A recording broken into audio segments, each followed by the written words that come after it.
So I'm I'm going to give kind of a broad overview of the world of graph immersions.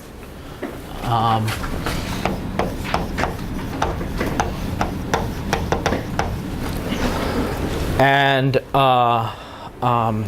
I'm going to kind of start with the big picture and talk about graphs, and a little bit later on I'll get into a sort of a particular subject in the world of graph immersion that's sort of nicely structured and that I'm particularly keen on. But I want to sort of do big picture-y stuff here at the start. So I'm going to be comparing immersion with a couple of other more familiar graph containment operations, namely graph minors and the property of containing a subdivision. So this would be topological minor or containing a subdivision.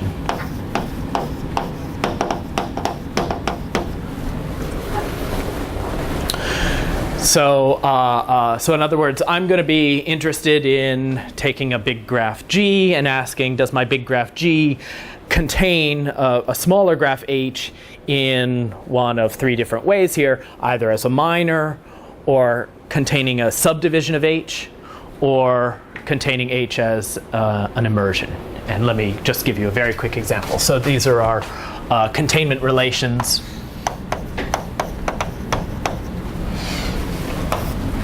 Minor containing a subdivision or immersion. And before I say anything precise at all, let me just do an example. And I'm going to now draw a graph here and here and here, each of which contains this four-wheel, either as a minor or a subdivision or an immersion, right? And probably some of this is familiar to everybody.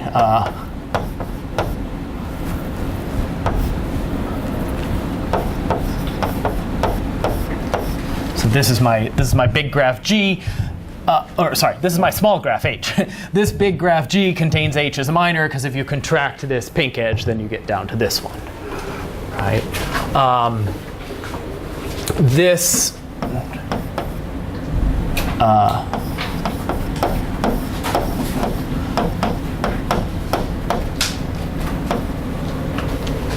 Sorry, I shouldn't say it.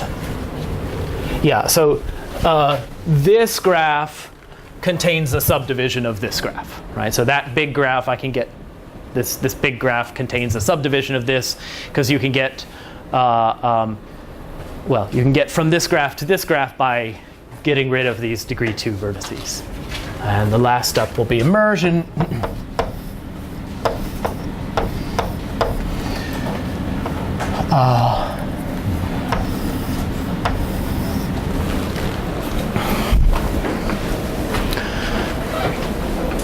So there's a new operation that we're allowed when we're doing when we're immersing, and this is what we call splitting off. And maybe I'll just say the operation that I'm allowing here. So what we're allowed to do is we're allowed to take a vertex and take two incident edges and split them off to form a new edge. So we're allowed to take this and do this operation, turn this into this. Is it clear? So if these are vertices x and y, and this is z, then z keeps all of these neighbors except for these two, and you just create a new edge between x and y. So this is what we sometimes call a split. And we say that a big graph G immerses a small graph H if you can get from G to H by doing these splits and also deleting edges and vertices. Yeah. So is subdivision considered a trivial case of this, where you end up with 0 edges and an edge? Yes, that's right. So in fact, maybe I should just say, so when I talk about getting from the big graph to the small graph, I can talk about doing these operations. So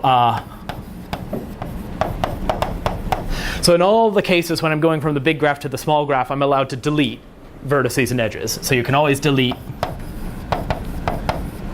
The other thing you can do in minors is you can contract an edge, which I guess you know what it looks like. This is what I'm calling a split.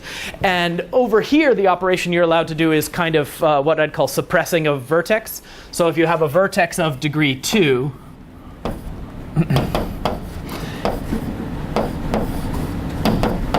you can just get rid of it. But this is, I mean, you can think of, well, I guess here you're creating a vertex of degree 0. You could think of, if you're allowed to split and you have a degree 2 vertex, you'd be allowed to take these two edges and split them off to form this edge, only I guess you'd create an isolated vertex as well. But yeah, in fact, you can mimic this operation over here, and you can also mimic this operation in minors, right? Like if you just contract one of these edges, you get to that graph. So so what's happening here? I've got kind of 3 containment relations, and this one's the strongest. If G contains H as a subdivision, then G also contains H as a minor, and G also contains H as an immersion. Right. But immersion and minors are not comparable. Like this graph doesn't contain that wheel as a minor, and this graph doesn't contain this one as an immersion. Well, you can't create a vertex of degree 4. Okay, wait. So let me just pause and make sure. So is everybody clear on the game here? So I've kind of got these 3 containment relations, and I'm interested in when a big graph contains a small graph in one of these 3 different ways.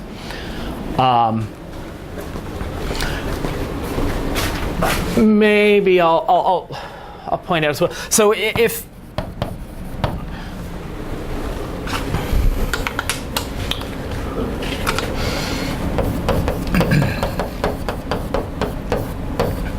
now, when you want to think about, I mean, you can sort of think about taking the big graph and slowly transforming it into the small one. But it's sometimes convenient also to sort of see what that structure that you care about is in the big original graph, right? Like here, to produce this graph as a minor, really what we've done is we've found these 5 connected subgraphs. Oh, whoops. Thank you.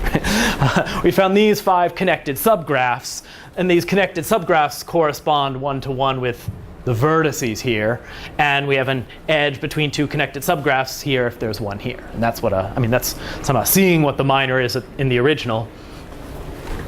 A subdivision, really, if you want to contain a subdivision of this graph, you really need just 5 terminal vertices. I mean, these 5 vertices have to, I mean, they're going to be there, and you need vertex disjoint paths.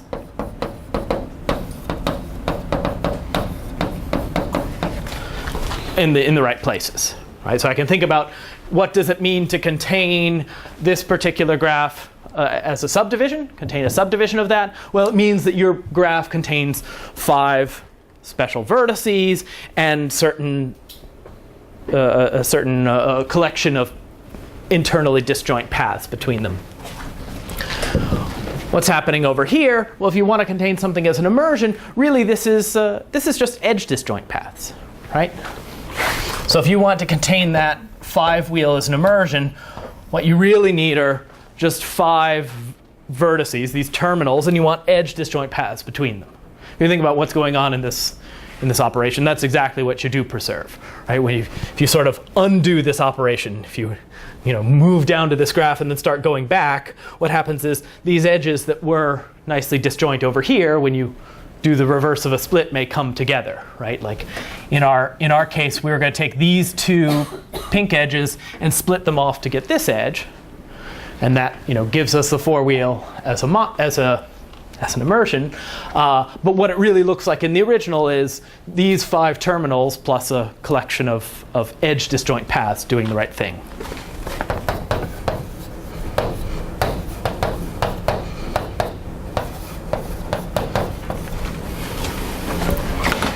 Okay. Ooh.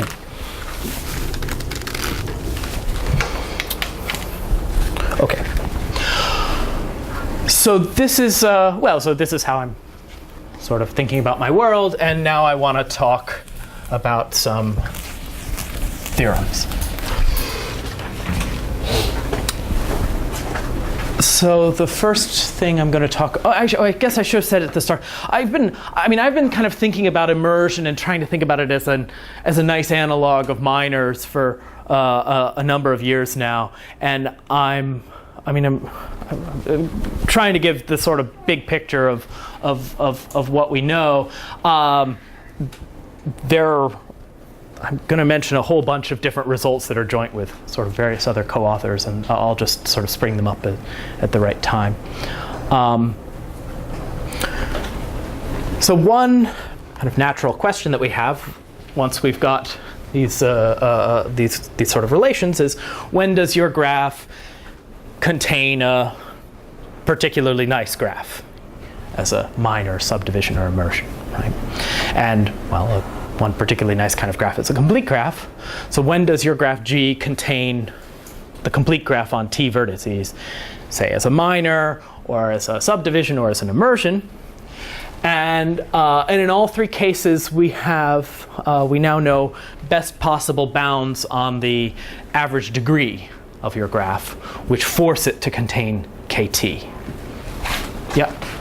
But for the subdivision and the immersion, isn't somehow related to vertex connectivity and edge connectivity? I mean, yes. That's what you're saying in a sense. Vertex disjoint paths on that one and edge disjoint paths. That's right. Exactly what you're looking at when you, like Menger's theorem, but edge, like the edge connectivity means the edge disjoint paths, right? That's right. That's right. Yeah. So you sort of need, and you need them kind of going the right places, right? You need them kind of linking up the right things. So that's exactly right. So these average degree theorems are kind of big. You're going to ask that you've got a lot of edges around enough so that you're going to have that connectivity you need at least somewhere. So let me write. So this is the average degree of forcing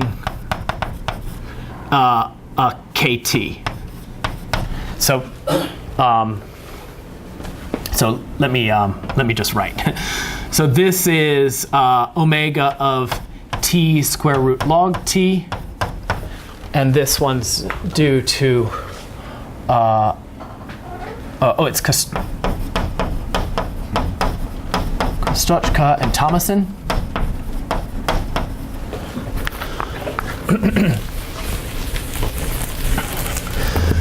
This one is omega of t squared, and this is due to Bolobash,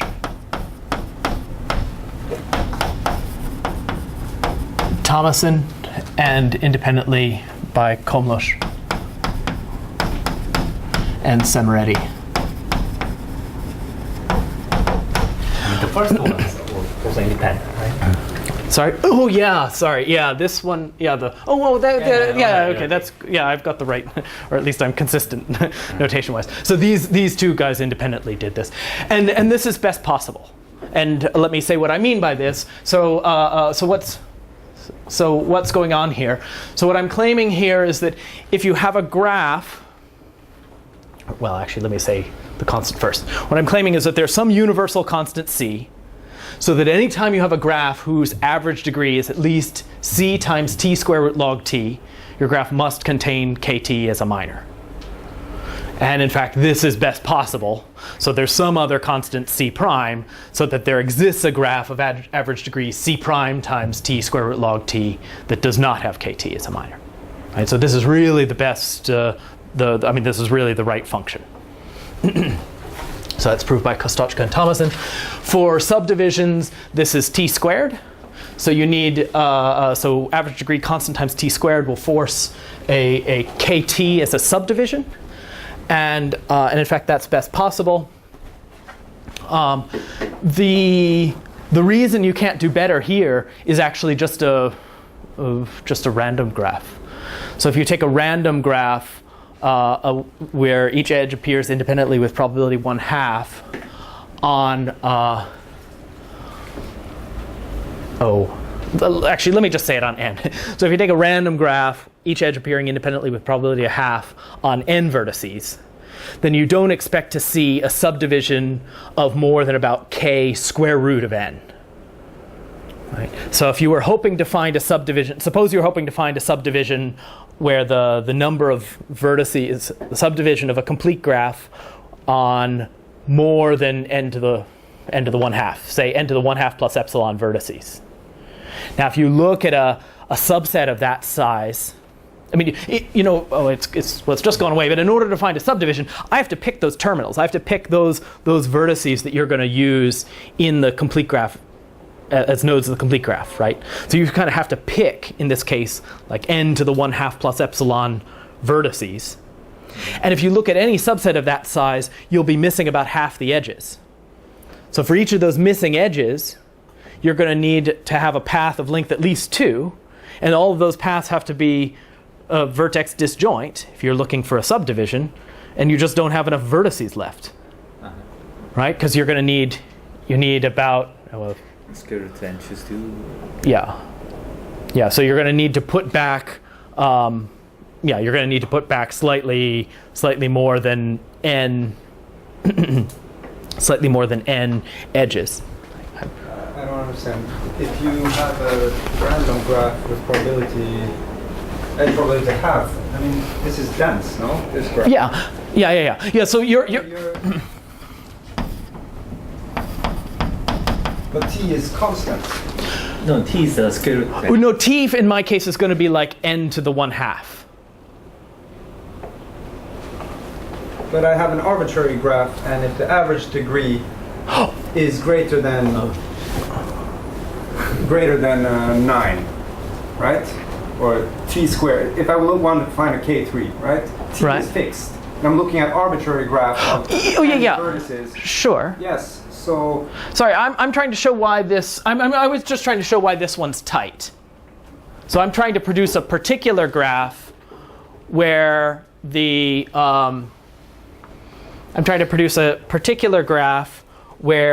degree is only some constant times t squared, but you don't contain a kt. and this is the graph you will use. Right. So I'm going to take here. What I'm claiming is if you take this graph, gn 1/2, so here the average degree is basically a half n, but the average degree is proportional to n. And what I'm claiming is that this does not contain a k sub n to the 1/2 plus epsilon. Yes, but isn't the statement As a subdivision. the big omega of t squared, isn't that for every n? So for fixed t and for every n, there is a graph. But this, Well, so okay, I see what you're I saying. don't see how this is a general example. Sorry, it's not a fully general example. It's an it's one instance where you can't do better. Sorry. I see what I didn't make clear. No, that's a good point. So that's right. I'm not giving that's right. I'm not giving a fully general example here. I'm just giving you more or less for I'm giving you one for each possible sort of value of t, more or less. This is just for some positive probability, right? There is some positive. Yeah, there will be some positive probability. Actually, and I didn't really intend to even talk about this. let me keep moving. This was really sort of a sidetrack. Anyway, the upshot is that a random graph here shows this one's best possible.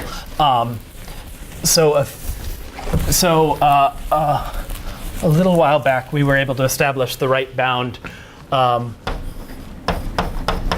for immersions, which is just t. So I mean, and here it's clear that this is going to be best possible. If you hope to contain kt, you have to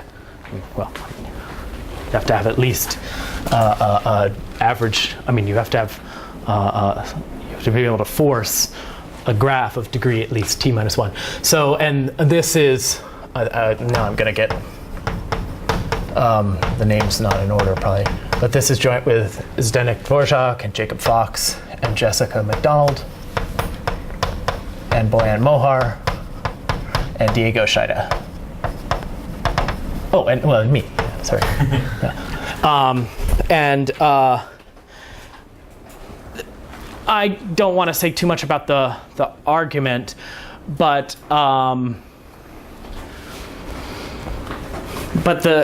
takeaway here is that immersing graphs is really easy. Like the edge connectivity, asking for those edge disjoint paths, somehow you don't end up with a lot of trouble. Like you can get those edge disjoint paths between vertices doing the right thing, whereas vertex disjoint paths are considerably more difficult. That's kind of a recurring theme, that when you're doing immersion, usually you get, you can almost always get what you want unless there's, or like off by one. It's these kind of edge disjoint path problems really work quite nicely. Let me look at this KT for T small. So this is the answer asymptotically, but you might be interested in what happens for small values of T. When does, how many edges do you need in order for your graph to contain K5 as a minor, K6 as a minor? And here there's a special function that I need to write down. It's T minus 2 times n minus T minus 1 choose 2 plus 1 edges. So this forces a KT minor for T less than or equal to 7, and that's due to mater. So you want to say number of edges? Oh yeah, sorry. Yeah, number of edges.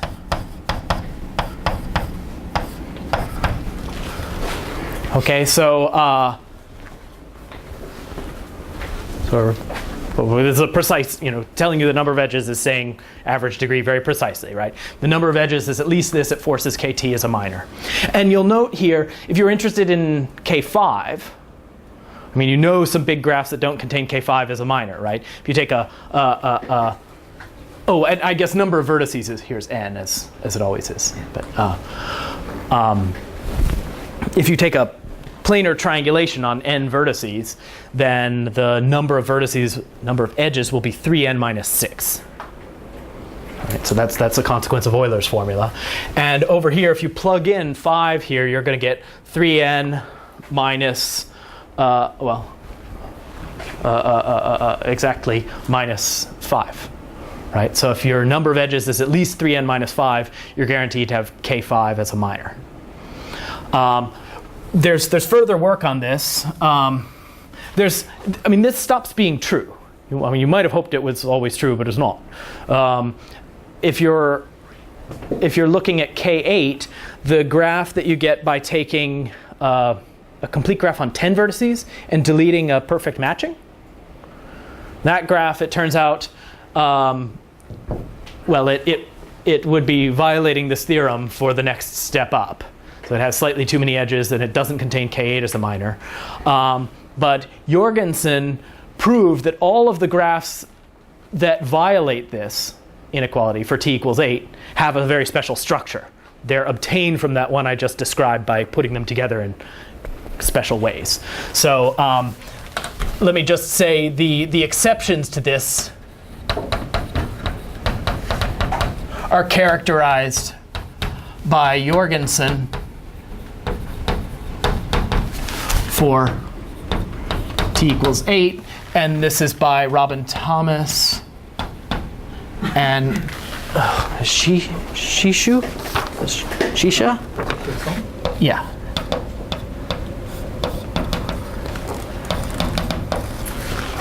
Right, so now when you're looking at graphs, So how much more complicated are the exceptions for T equals 9 compared to T equals 8? It's slightly more general, but very similar structure. So there's kind of one exception, and then there's a family there's one sort of special exception, and then there's a special exception like graph G1, and then there's another graph G2, and G2 you can also combine with other G2s in kind of controlled ways. So it's similar to this in that there's kind of an infinite family, but it's very controlled. It's like you're combining things on a cut set of just the right size. That's a clique each time. And So the last two statements you wrote said that for t equals 8 and 9, the graphs that violate that bound in the middle. yes, are known. But I mean, for larger t, eventually this super linear thing is going to take over. So That's right. Yeah. You'll lose structure at some point, probably. That's right. And I mean, and these things are, I mean, looking for K9 as a minor is already completely insane from my perspective. So yeah, that's right. So that's right, and a good point as well. So the sort of limiting behavior is here, right? It's t square root log t. That's really the truth. But for smaller values of t, I mean, this thing looks convincing. I mean, I would have believed, t equals 7. It's pretty far out. So as a subdivision,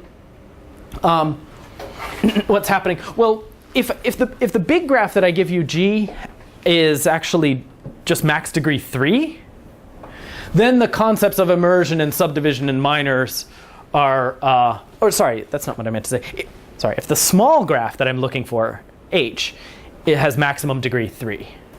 So if you're looking for a graph that has small degree, then containing it as a minor or a subdivision or an immersion are all the same.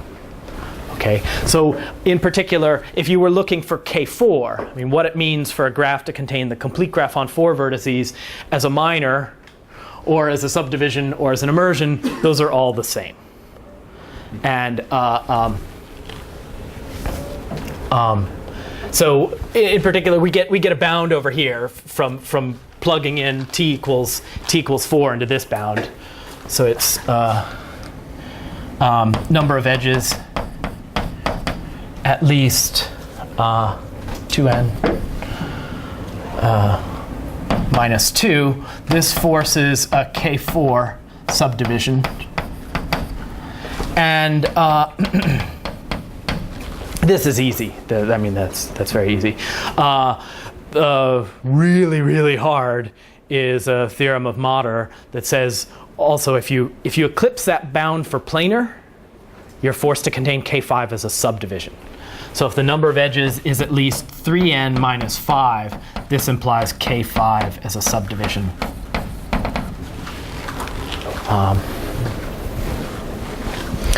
Now, what happens for immersions? So this is something we worked on with some other people, and we were mostly beaten to the punch anyway. So what's true is min degree t implies, this is really good, implies, or actually I'll write it like this. Min degree t minus 1 implies kt is an immersion. This, I mean, this isn't true in general, but this holds for a little while. This holds for t at most 7, and this was proved by Lescure and Mainiel. These guys didn't actually write down the proof when t equals 7. It starts getting complicated, but together with some people, we wrote down the proof for 7. Well, we simplified their argument for the smaller values and got to 7 in a somewhat reasonable way. And this is Kawarabayashi and Mohar and Akamura.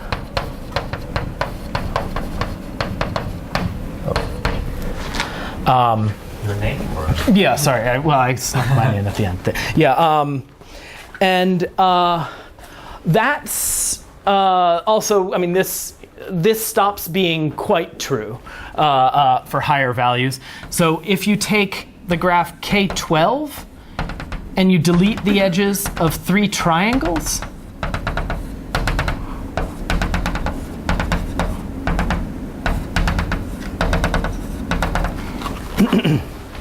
that's a nice graph of of minimum degree 9, which does not immerse K10. So this is min degree 9 and does not immerse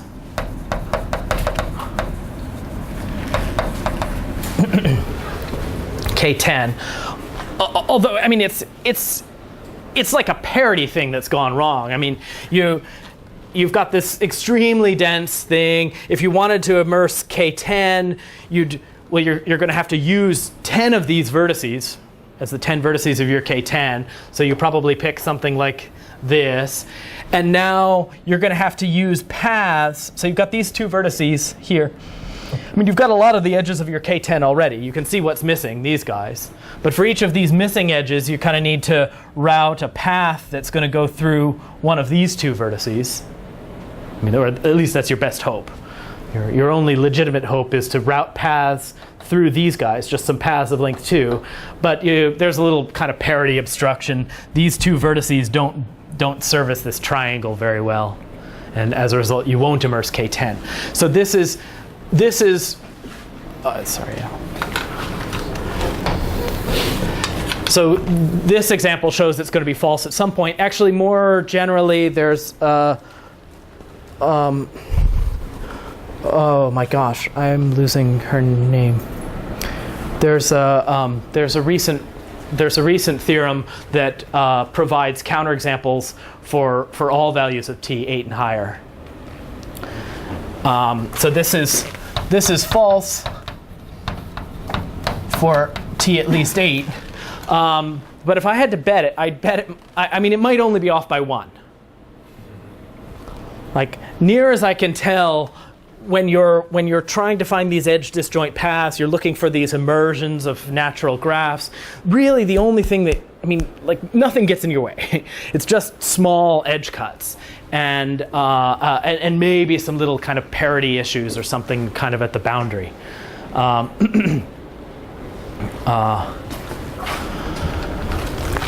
Let me. Okay.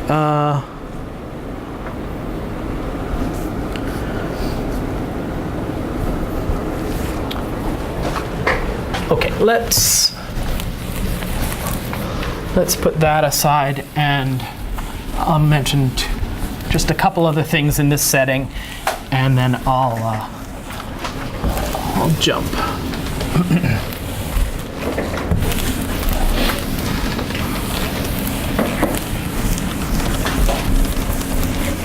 So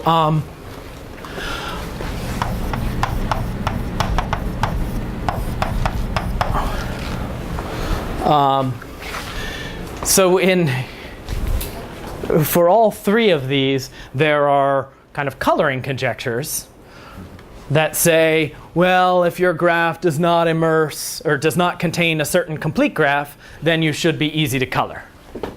So the coloring conjecture is always no k t plus 1 implies t colorable. Right? So you know, for minors, this is the Hadwiger conjecture. For subdivisions, this is the infamous Hiosh conjecture. The same thing is conjectured for immersions, and this is due to Abu Khzam, that's just one name, and Langston. I mean, I think probably you've seen a couple of these before. So Hadwiger's conjecture, this is, well, for t at most 3, this is trivial. For t equals 4, this is slightly stronger than the 4-color theorem. A theorem due to Wagner shows that it's in fact equivalent to the 4-color theorem, and so it's true. But I'll say true by the 4-color theorem. And that's. And for t equals 5, it's also true by the 4-color theorem, and this is due to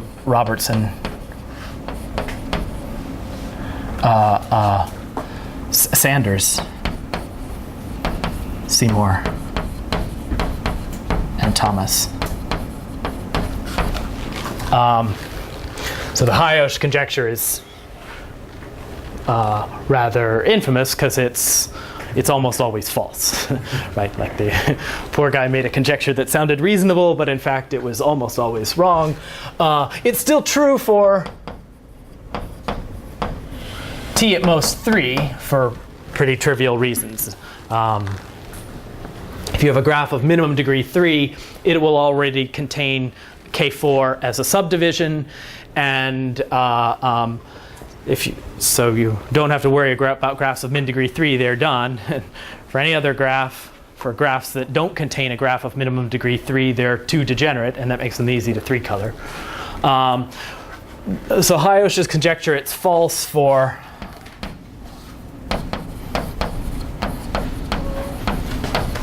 so it's open for t equals 4 and 5, but it's false for t at least 6. And those guys are open. I have to say, I mean, well, High-Osh's conjecture, so this is terribly false. Hadwiger, the small values seem sensible. I think a lot of people have lost faith that Hadwiger is actually true for somehow for large. Also when sort of t gets up more like the size of the number of vertices or something like that, Hadwiger's conjecture starts becoming a little bit more suspicious. The immersion one, I'm really ready to bet on. This one I very much believe. So this is true for t at most 6. And that's basically by this easy stuff that we saw before. Because if you just have some graph that has minimum degree at least 6, then it immerses K7. And if it didn't have min degree 6, there's a vertex of degree at most 5, and that's going to make it easy to 6-color. Right, so this is kind of an easy one. I'm pointing that out only because it's a sensible enough question, and I really think it's true. And I think somehow immersion is actually there's a good and bad about it. In some ways, it's kind of much easier to immerse a graph than it is to find it as a subdivision or as a minor. It's a freer kind of thing, and so the coloring conjecture is probably true. Let me say one last thing.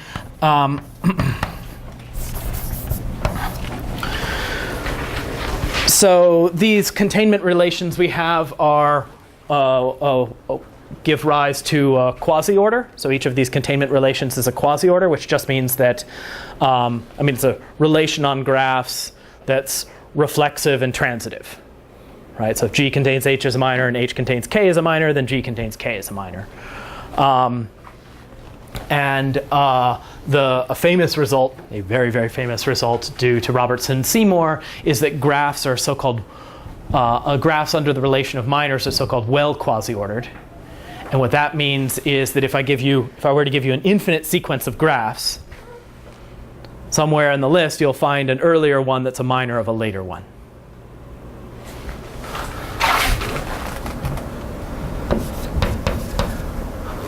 So this is the Robertson-Seymour graph minors theory. These guys fail.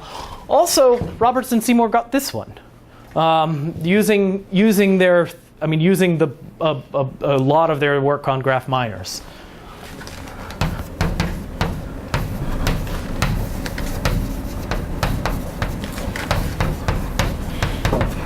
So graphs under immersion are still well quasi-ordered, and so it's still kind of a nice containment relation. Let's see. Let me talk broadly for just a couple minutes about immersions, and then I'll switch to a class that I like.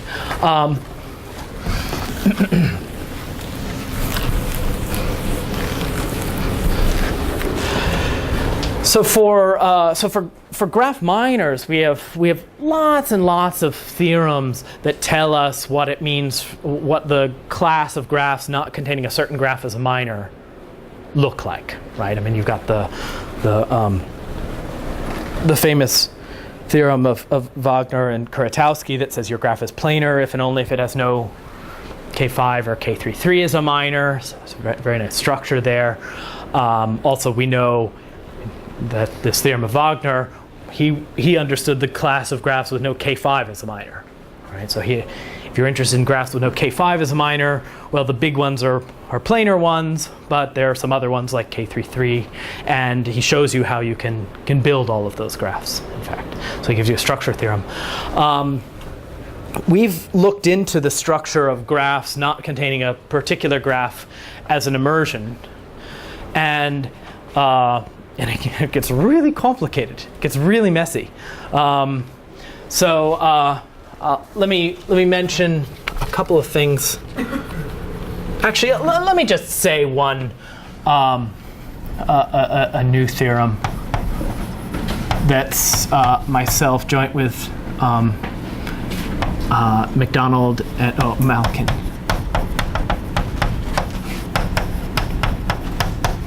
So myself, together with my graduate student, Madia Malikan and Jessica McDonald, we've looked at the class of graphs that have no K33.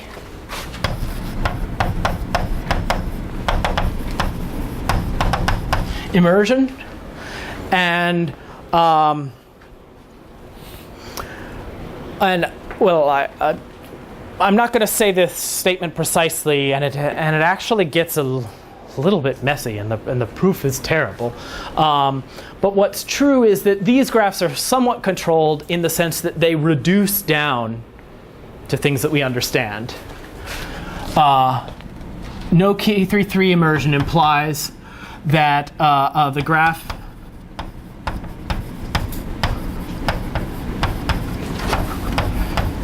may be reduced. And what do I mean by that? Well, there are a couple operations. If you see a one-edge cut, and well, if you see a one-edge cut, and this graph has no K33 immersion if and only if the same is true for each component after I delete the edge. So, I mean, I want to talk about a structure, and one of our operations is you're allowed to take this and delete that edge.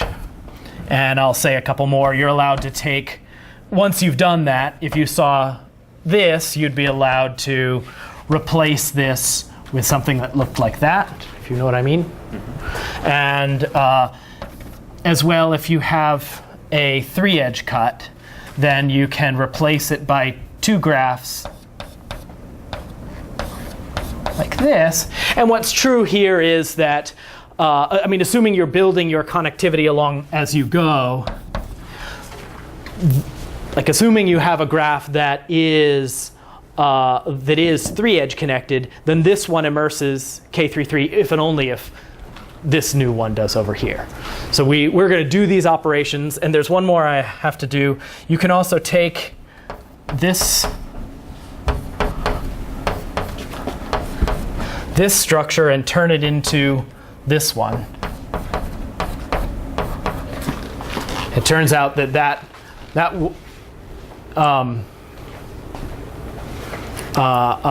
well, again, if this graph immersed your K33, then so does that one. And the theorem is going to say, if you do this, if you have no K33 immersion, then you can do these reductions. And what are you going to get down to at the end? You're going to get down to a graph where every component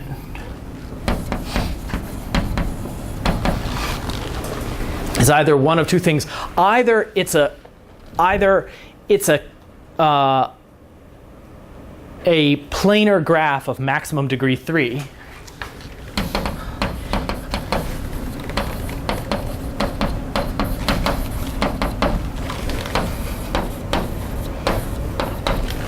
or it's just a little graph and it's super small and it just doesn't quite immerse your K33. Or I'm just going to say, or it has at most 6 vertices.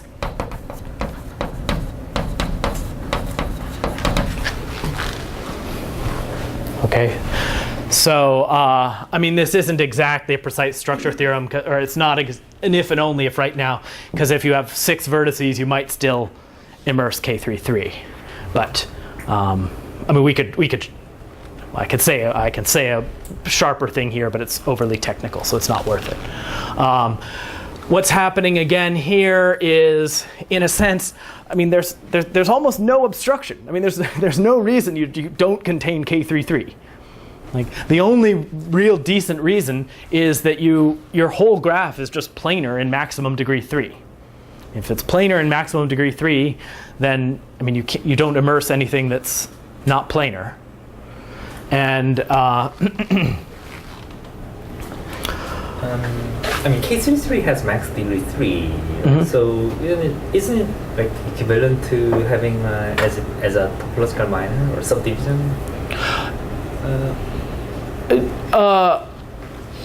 No, sorry, that was wrong. Yeah, sorry. This graph. Yeah, sorry. That's a good comment. Yeah. Sorry, it's really only one way. I mean, if you're degree 3, if you're degree 3. If the big graph is degree 3 and the small graph is degree 3, then it's the same. If the big graph has vertices of higher degree, like this graph immerses K33, right? Because I can just split off these edges.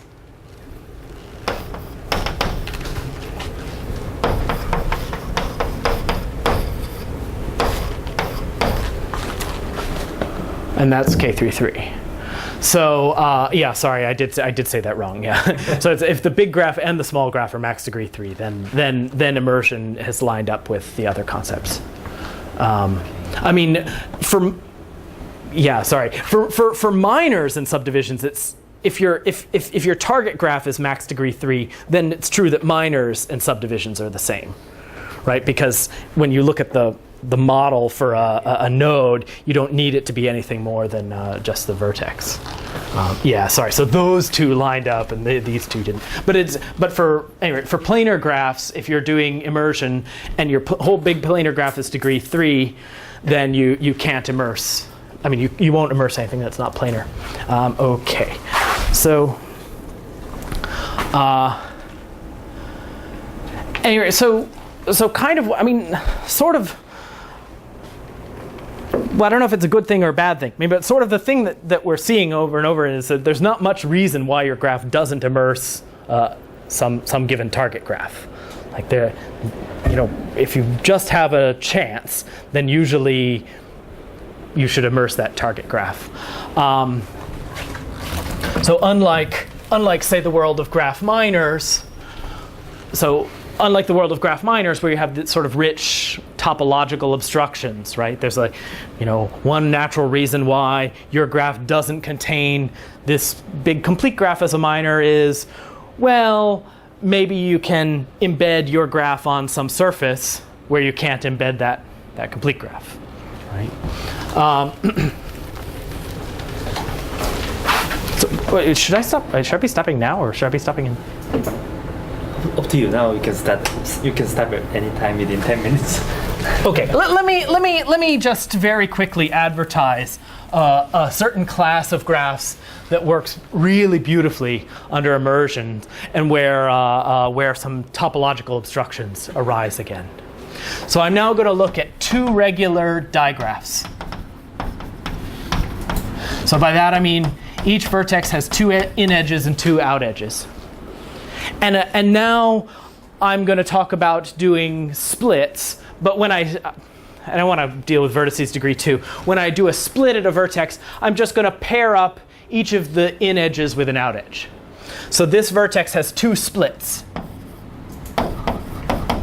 Either I can split them to get something like this, or I can split them and get the sort of cross. Is it clear? So I've just got these 2 regular digraphs. Every vertex looks like this. These are the 2 operations you're permitted to do at a vertex. And obviously this is quite a constrained class of graphs, but this operation's really well behaved. Let me show you what's especially well behaved about it.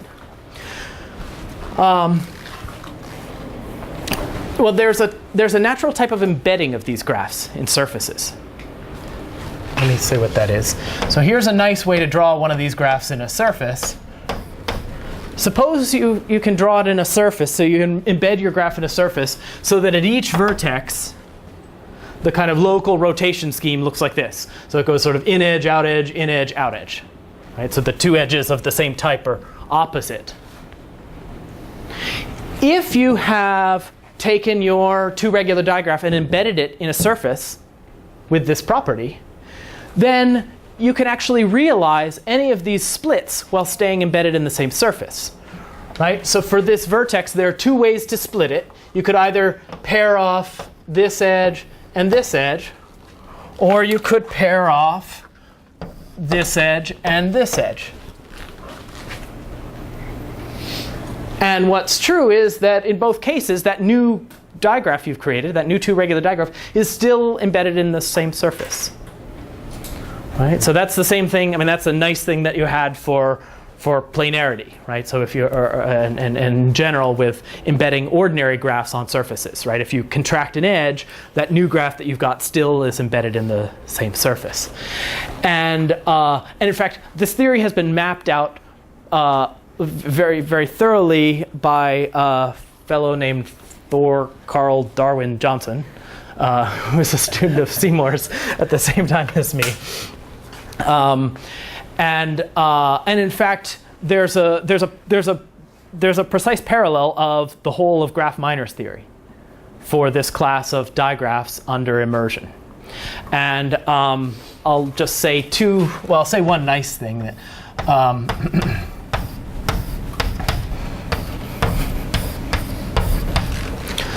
So the Kuratowski-Wagner theorem is telling us if you have a graph that doesn't have K33 or K5, then it's embeddable in the plane, right? It's if and only if. So here's the analog. Here's the obstruction for embedding a two regular digraph in the plane, where by embedding I mean the special embedding, right? So we're only allowed to do this. Right? So it turns out this is the only graph that this is the only obstruction. And so this is an obstruction. So in other words, Isn't that a forbidden immersion? it's a forbidden immersion. So an arbitrary two regular digraph, either it has an embedding in the plane where every vertex looks like this, or it contains this as an immersion, and then it, in fact, it obviously doesn't. So there's an easy Euler characteristic type argument, like just as you have for K5 and K33 here. If you look at a graph that's embedded in a surface satisfying this property, you'll see that each face has to be bounded by a directed cycle. Right? The facial boundaries here are directed cycles.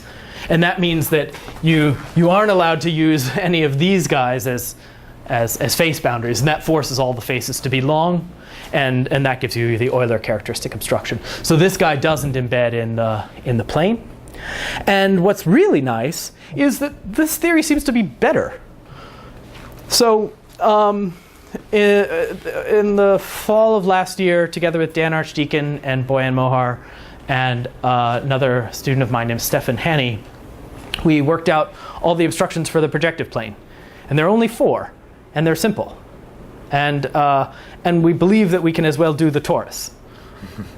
So somehow, for the torus and regular graph minors, the story is like unbearably bad. There are thousands upon thousands of graphs that are minor minimal, subject to not being embeddable in the torus.